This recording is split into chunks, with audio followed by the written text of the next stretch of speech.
Vamos a charlar un rato con Javier Milei. ¿Qué tal? ¿Cómo andas? ¿Qué tal, Jorge? ¿Cómo estás? Bien, todo bien. Sos consciente que todo el mundo habla de vos, ¿no? Sí. ¿Y qué te produce eso? Nada, lo tomo como parte de esta nueva etapa que estoy transitando. Empieza a decir mucha gente que vas a ser el más votado en las PASO, y hay también quienes dicen que podés entrar en el balotaje. ¿Coincidís con ese...? Sí, creo que los números están en línea con eso, independientemente de los encuestadores y del color al que responden los encuestadores, lo cual eso es más notable, ¿no? Pero nosotros eso lo enfrentamos como una situación en la cual tenemos que ser mucho más profundos y mucho más responsables en las tareas que estamos haciendo en los ministerios en la sombra. Cuando uno en la Argentina tiene un partido nuevo, le pasó también a Spert. Yo ayer justo hablaba con Spert en el programa de Geuna y Dufart. Esos partidos terminan siendo como una especie de ambulancia, ¿no? Que van recogiendo heridos de todos lados. Y de golpe, qué sé yo, a Spert le pasó que su candidata senadora era mechera en un supermercado, cosa que fue un papelón total. Y también le pasó otra cosa más que él me contó ayer y ahora yo no recuerdo. Pero bueno, nada, te pueden pasar esas cosas. ¿A vos? Eso le puede pasar a cualquiera. Sí, yo no creo que sea un error de... O sea, pero vos decís que le puede pasar también a los radicales o a los peronistas. de hecho, adentro tienen gente muchísimo peor si fuera por eso. Bueno, sí. Y ahí me puedo adelantar porque creo que entiendo por dónde viene el tema. Ahí te diría dos dimensiones. O sea, vos suponete que vivís en un pueblo, tenés dos clubes y ninguno de los dos te hace sentir cómodo. Digo, no sería nada raro que aquellos que no estén cómodos en esos clubes se vayan y se hagan uno nuevo. En especial si no te sentís identificado. Sí. Te diría que casi sería hasta natural. Y por otra parte, seguramente mucha de la gente que es rechazada dentro de esas estructuras probablemente tenga que ver con que no están viciados de los vicios que tienen los otros. Con lo cual, o sea, casi que te diría, no sé, alguien que rechaza a Lustó te diría que eso ya es un buen comienzo, porque si te rechaza algún tipo que te dejó el país al borde de una guerra civil siendo ministro de Economía del kirchnerismo, digo, con lo cual si no comparte con Lustó, bueno, a ver, digo, te miro, por decirlo de alguna manera. Y entonces, y porque esa también es muy complicada, la lógica de las dinámicas internas de este tipo de situaciones, donde de repente, no sé, por una determinada situación, no está quién es más apto, sino que tiene que ver con otro tipo de criterio por el cual se asignan lugares. Sí. Que puede ser o por militancia política, digo, lo cual, digamos, o porque es más afín o más funcional a robar. Entonces... O porque lo compró, también hay casos. Ok, listo, digo, no sé, digo, es un derivado de esto. Por eso, sí, está bien. Eso, por lo tanto, digamos, o sea, este tipo de cosas pasan, digo, y pueden pasar, y nadie está exento de comerse un sapo, digo, eso hay que entenderlo. Ahora, digo, uno va a tratar de que no le pase. Ahora, la pregunta es, bueno, a riesgo de comerme un sapo, por decirlo de alguna manera, entonces, como no puedo soportar ese riesgo, no hago nada. Y entonces se convierte, ¿no?, en la desidia, dejarme morir. No, bueno, yo digo, he decidido, o sea, yo tenía una vida tranquila, como consultor, como economista, y nada, y me pareció que así como estábamos, vamos camino a hacer la villa miseria más grande del mundo. Y creo que puedo aportar algo. Digo, después puede gustar más, puede gustar menos. Digo, ninguna de las cosas que yo digo están fuera de los libros de texto. Es decir, nada de lo que yo digo está fuera de los libros de texto. O sea, de hecho, hay uno que recomiendo mucho, digo, porque es muy fácil, que es uno que se llama The Next Convergence. Y casi que en una parte tenés, bueno, usted quiere crecer, mira, el recetario es este. Pero te juro que es así de tonto. O sea, y ese es un conjunto de artículos de divulgación de un profesor de Harvard. O sea, dejó de ser un milagro. Dejó de ser un milagro crecer. Entonces, me parece que se puede hacer algo. Digo, pensá que Argentina entró al siglo XX siendo el país más rico del mundo. Sí, claro. Hoy, al tipo de cambio paralelo, que es el que hay, somos 140. Vamos camino a 50% de pobres. Y en el país que esto es lo que a mí me parece más irritante. O sea, hay un montón de cosas que no me gustan, ¿sí? Digamos, pero ¿cómo puede ser si producimos alimentos para 400 millones de seres humanos? El Estado le saca al campo 60%, o sea que se lleva el alimento de 240 millones de seres humanos. ¿Me puede explicar cómo puede ser que haya 5 millones de tipos que no comen? Que no les alcanza. Me es que es irritante. Después digo, si querés discutimos, que me imagino que tendremos tiempo, digo, podemos discutir cualquiera de los otros problemas, pero ese no debería pasar. Entonces, en ese contexto, cuando vos identificás ese deterioro estructural, al menos a mí, digo, a ver, yo soy especialista en crecimiento económico con y sin dinero. Es decir, entiendo cómo va la cuestión de hacer crecer una economía y entiendo cómo se extermina la inflación. Vos con Eduardo analizabas riesgo, ¿no? Yo con Eduardo hacía varias cosas, o sea, yo era... Hablo de Eduardo Ernequian, sí, perdón. Sí, yo trabajé 15 años en el grupo, yo era el economista jefe del grupo y hacía varias cuestiones, o sea, en una parte justamente analizaba riesgos de negocios, otra parte que hacía tenía que ver con diseños regulatorios, digo, porque... no sé qué es diseño regulatorio. Marcos regulatorios para que cuando vos entres en un negocio, el negocio tenga sentido. Sí, está bien. Después, por ejemplo, porque eran varias áreas que dependían de mí. Después, por ejemplo, hacíamos análisis económico de la situación y había una parte que era muy divertida, que fue a partir de eso que después me hice yo conocido, que era, vos cuando tenés una empresa tenés lo que se llaman tableros de control. Con lo cual vos simulás la política, planificás, si vos querés, lo que va a hacer la empresa en el año. Entonces, y eso tiene consecuencias financieras y demás, pero la macro es un elemento importante. Entonces la situación de la macroeconomía estaba complicada, había chances de que hubiera una crisis y Eduardo quería saber cuándo.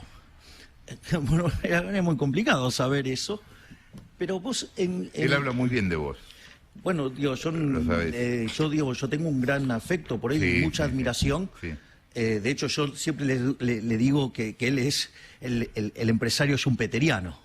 Es decir, digamos que tiene que ver con un economista que se llamaba Schumpeter y que hizo toda una cuestión central del rol del empresario, del emprendedor. Y entonces, básicamente usé un modelo de crisis y balanza de pago de primera generación que permite determinar el momento de crisis, y eso después también armé un programa de estabilización con eso y escribí un libro que se llama Política Económica contra el Reloj. Y más bien sacamos el libro Estalló la crisis, que es cuando aparece Fábrica y todo, y que haciendo bien el trabajo que hizo Kicillof lo echó, ¿no? Pero eso servía, por ejemplo, entonces, según cómo se te movía la economía, si la crisis estaba más cerca o más lejos. Y eso te permitía rearmar toda la planificación financiera de la empresa. Bueno, esas cosas hacía con Eduardo. Jessica. Sí, ¿qué tal, Milei? Jessica. ¿Qué tal, Jessica? Bien, muy bien. Te quería preguntar por lo que es tu propuesta de campaña que es más fuerte y que también genera mucho impacto en el día a día, que es la dolarización. ¿Qué pasa si no tenés los votos para que se apruebe en el Congreso, tampoco lo tenés para una consulta popular que sea vinculante, y si haces una consulta y que no es vinculante y que sale, aunque salga el sí, digamos, no podés avanzar? ¿Pensás que queda, digamos, reconocés que puede quedar en la nada esa propuesta? Vamos por partes. Primero, las condiciones de entorno no son menores, ¿no? Porque dado el nivel de descalabro macroeconómico que tiene Argentina, llega a haber una hiperinflación, digo, va a venir toda la casta de rodillas a pedirme que la dolarice. ¿No? Digo, primero veamos los distintos escenarios. Ahora vamos al escenario difícil. El escenario difícil es logran dejarte plantada la bomba un minuto antes de irse. ¿No? Digo que es lo que están apostando. Entonces, ahí requiere otra ingeniería para hacerlo. Entonces, claramente, como muy bien dice Jessica, mi primera alternativa es llevarlo al Congreso. Puede ser que me lo rechacen.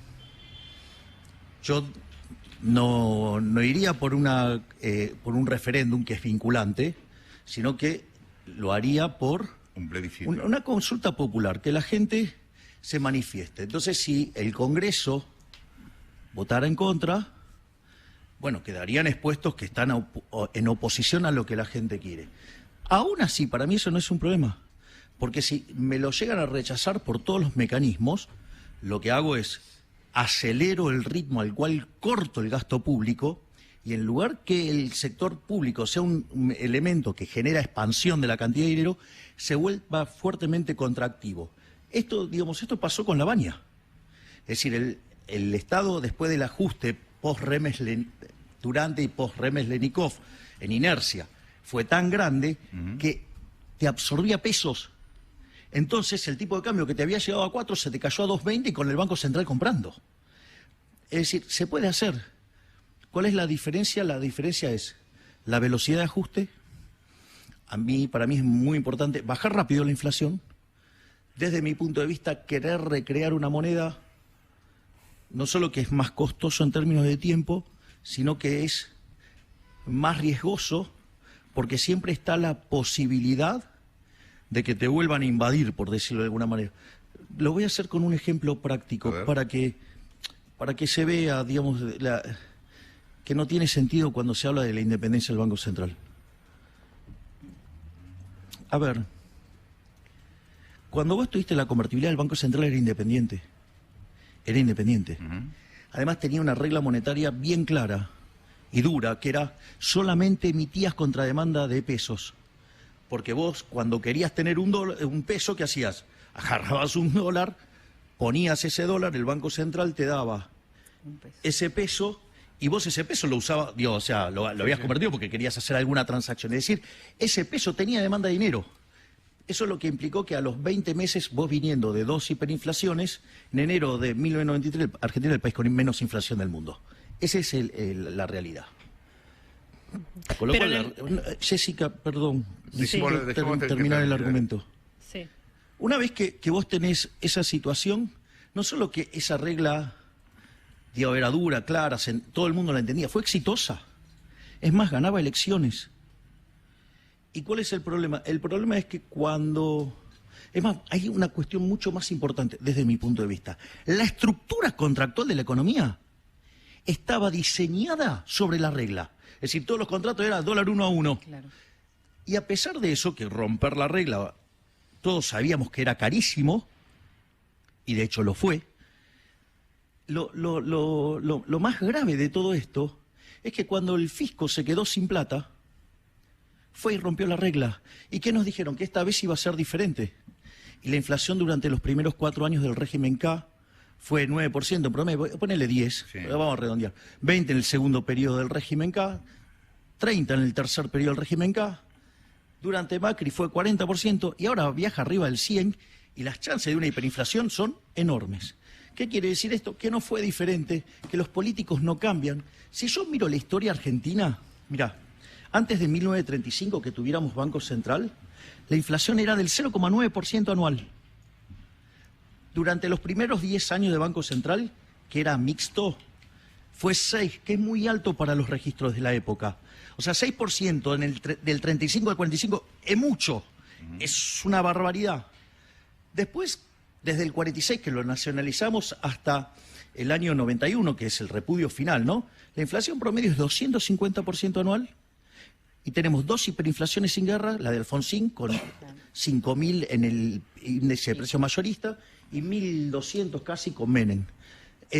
No solo eso, sino que destrozaste 5 signos monetarios. Es más, yo no sé, quizás Cecilia o vos, Jorge, ¿te acordás? Los billetes, porque esto es muy importante. Viste que decían convertibles de curso legal, sí, en el costado izquierdo. Sí. Eso no es un tema menor, porque lo que te estaba reconociendo, que atrás de eso había un respaldo, y que esa deuda en algún momento iba a ser rescatada cuando vos quisieras. Tema no menor. El día que te borran esa leyenda, eso es una estafa. Porque esos 14.000 millones de dólares que había en el Banco Central eran nuestros. Y se los robó la política. ¿Sabes cuántos son esos 14.000 millones de dólares ajustados por inflación americana plata de hoy? ¿Cuánto? Casi 25.000 millones de dólares. Es decir, que borrar esa leyenda nos afanaron 25.000 millones de dólares. Y nos llenaron la canasta con inflación. Eso venía de cuando el peso era convertible y te decía, el Estado te dará tanto por este peso. Exacto, y cuando te lo borró, Sí. digamos, te pasó esto. Pero le debo a Jessica algo que quería preguntar. Sí, para ver si es así lo que estás diciendo. Si no pasa por ley, ¿te acordás lo que fue la convertibilidad, que también fue un cambio de régimen? Salió, Sí. Hubo una ley de convertibilidad. Sí. Si vos no tenés ley, no tenés dolarización, porque lo que planteás como otra opción no sería una dolarización, lo que planteás de la velocidad de reducción del gasto y demás. Es otra cosa. A ver, el punto es el siguiente. Yo lo voy a poner así en términos más ásperos. La realidad es que si yo llego a ser presidente, hay un mandato bien claro. Es decir, la gente me va a decir, o bajás la inflación o te pongo un boleo. patada en el culo. Exacto. Bien, gracias, Jorge. No, por favor. Gracias. Entonces, en ese contexto, mi compromiso es bajar la inflación. Y si vos no me permitís con la alternativa A, voy a ir con la B o con la C. O sea, lo que yo digo es, mi compromiso es bajar la inflación y la voy a bajar como sea y la voy a bajar a garrotazos. Si me das la dolarización, la bajo más rápido. Si no me la das, yo no me voy a poner a llorar, ay, no me lo dieron. No, te voy a meter un ajustazo en el sector público y lo voy a hacer que me absorba los pesos. Es decir, mi compromiso es que yo la extermino la inflación. El problema es que si vos haces una reforma que es reversible, llámese la convertibilidad, era dura y aún la pudimos revertir. Imagínate sin un caso como la convertibilidad lo que no van a hacer, nos van a hacer unga de vuelta. O sea, lo mejor en este caso es hacer reformas que son irreversibles. Y este punto, por lo tanto, o sea, con lo cual no me voy a quedar quieto. O lo resuelvo de una manera o lo resuelvo de otra, pero yo lo resuelvo. Y lo otro que es interesante es el fondo de la discusión. Porque me parece que esa es la parte más importante, ¿no? Porque el primer argumento mío para eliminar el Banco Central es de índole moral. Es de índole moral. O sea, yo pregunto acá, de todos los que estamos, ¿robar está bien? No, obviamente no. No, bueno, ok. Ahora, supongamos lo siguiente. No va con el tipo de ideas las que yo pregono, pero supongamos que ahora tengo una fotocopiadora. ¿Se entendió el chiste, no? Entonces, empiezo a fotocopiar billetes. Entonces, ahora yo le quiero comprar a Cecilia la computadora con estos billetes. A vos te quiero comprar tu cuaderno con estos billetes. Te quiero comprar el reloj, o a ella le quiero comprar el termo, lo que fuera. Lo primero que haría es que cuando yo estoy sacando estos billetes, ¿qué me dirían? No, chorro. ¿No? Digo, sería la respuesta obvia. Bueno, entonces yo ahora saco una bazuca, te la pongo en la cabeza y digo, dame el reloj. O sea, y yo te doy los papelitos.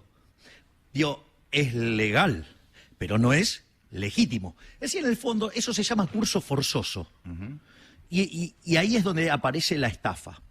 Es decir, ¿por qué? Porque te estoy dando papelito de color y te estoy sacando a cambio un bien concreto, sea los anteojos, los auriculares, sea digo, el reloj o lo que fuera. Es una estafa. Entonces, lo primero que hay que entender es que robar está mal. Es una cuestión de índole moral. Después hay una cuestión de índole, si vos querés, de índole técnica. Si se puede hacer o no. A ver, tenés la propuesta de Carlos Rodríguez, tenés la propuesta de Jorge Ávila, tenés la de Emilio Campos, tenés la nuestra, y te lo voy a hacer en un caso más extremo. Y aun cuando te cayera una bomba dentro del activo del Banco Central,